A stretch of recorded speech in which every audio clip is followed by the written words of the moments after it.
The jury has found the defendant guilty of the first-degree murders of Rachel Entwistle and Lillian Entwistle. These crimes are incomprehensible. They defy comprehension because they involve the planned and deliberate murders of the defendant's wife and 9-month-old child in violation of bonds that we recognize as central to our identity of human beings, those of husband and wife and parent and child. What is all too clear and easily comprehended is the magnitude of the loss and the pain suffered by Rachel and Lillian Entwistle's extended family and friends, and in particular, Rachel's brother, Jerome Souza, his family, and her mother and stepfather, Priscilla and Joseph Matarazzo. The sentence for first-degree murder is fixed by law. It is life without the possibility of parole.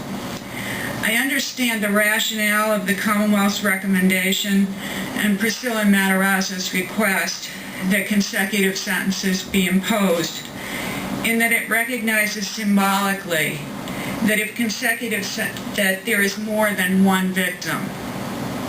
But I'm concerned that if consecutive sentences are imposed, people who are not familiar with Massachusetts law will have the erroneous impression that there is a possibility of release from prison on a sentence of first-degree murder when there is not.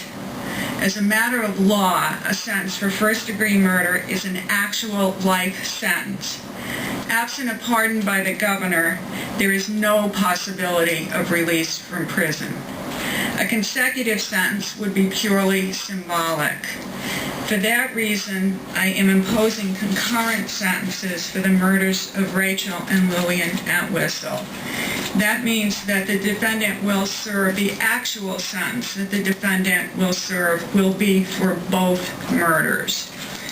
In addition, I am going to impose a period of probation concurrent on the charges of possession of ammunition and possession of a firearm, with a condition that the defendant not profit in any way from the sale of his story, either by way of book or otherwise, to any media outlet. That is the sentence that will be imposed.